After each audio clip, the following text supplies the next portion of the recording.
এখানে জন জানতে পারে অ্যানের কাছে একটা জেনারেটর রয়েছে যেটা অনেকদিন ধরে নষ্ট হয়ে আছে। তাই জন ওই জেনারেটরটা ঠিক করতে চায়, কিন্তু অনেক চেষ্টার পরও তারা সফল হয় না।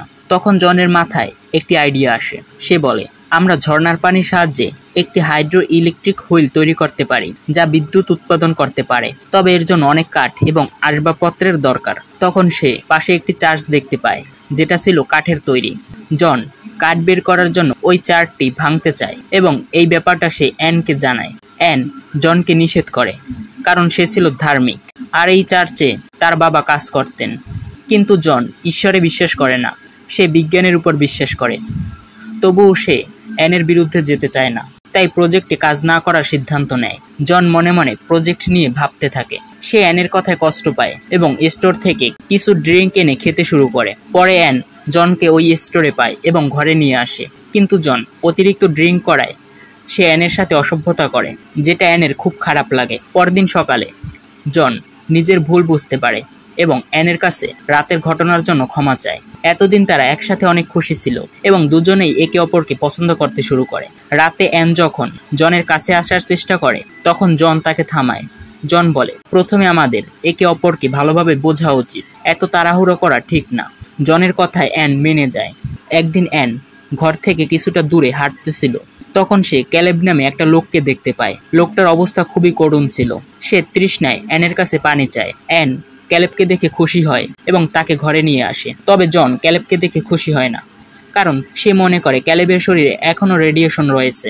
তাই সে ক্যালেবের লেভেল চেক করে। তখন জানা যায় ক্যালেবের শরীরে কিছুটা রেডিয়েশন এখনও রয়েছে। তখন জন বলে, ক্যালেব বাইরে ক্যাম্প করেই থাকুক, তাহলে সবার নিরাপত্তা বজায় থাকবে। কিন্তু অ্যান বলে, আমরা ক্যালেবকে এই অবস্থায় বাইরে ফেলে রাখতে পারি না, আমাদের তাকে ঘরে আনতেই হবে। অ্যানের কথায় জন রাজি হয়ে যায় এবং ক্যালেবকে নিয়ে ঘরে আসে। এরপর ক্যালেব তাদের সাথে খাবার খেতে বসে।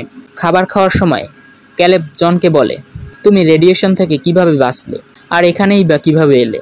জন উত্তর দেয়, যখন রেডিয়েশন ছড়াতে শুরু করে আমি তখন সরকারি একটি বাংকারে ছিলাম যেখানে আমি কাজ করতাম, কিন্তু খুব দ্রুত খাবার শেষ হয়ে যাওয়ার কারণে আমাকে বাইরে বের হয়ে আসতে হয়। একদিন বাইরে এসে আমি একটি অসুস্থ শিশুকে দেখতে পাই। সে রেডিয়েশনের যন্ত্রণায় কাতরাচ্ছিল।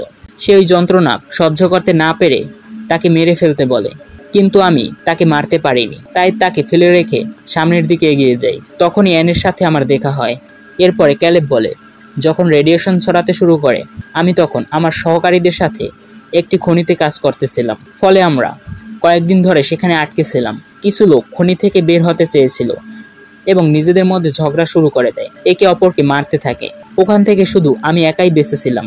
এরপর জন অ্যানকে বলে, একটা কথা অনেক আগেই বলতে চেয়েছিলাম কিন্তু সাহস পাইনি। যে ছোট ছেলেটা আমাকে বলেছিল তাকে মেরে ফেলতে, সে হয়তো অ্যানের ভাই হতে পারে। সে তার মা বাবাকে খুঁজতে বের হয়েছিল। এটা শুনে অ্যান অনেক কষ্ট পায়। সে ভাইয়ের কথা মনে করে কেঁদে ফেলে। পরে একদিন ক্যালেব ও জন জঙ্গলে শিকার করতে যায়। দুজনে মিলে একটা জানোয়ারকে শিকার করে আনে। রাতে তিনজনে একসাথে বসে খাবার খায়। পরদিন জন ক্যালেবকে তার সেই বিদ্যুৎ উৎপাদনের প্রকল্পটা বলে যা সে ঝর্ণার পানি দিয়ে করতে চেয়েছিল। জন বলে এই প্রজেক্টটা নিয়ে আর কাজ করতে চায় না, কিন্তু ক্যালেবের এই আইডিয়াটা খুব পছন্দ হয়। তাই জন ক্যালেবের কথা মতো আবার অ্যানকে চার্চ ভাঙার কথা বলে। অ্যান এবার তার কথায় রাজি হয়ে যায় এবং প্রজেক্টের জন্য চার্চ ভাঙতে সম্মতি দেয়।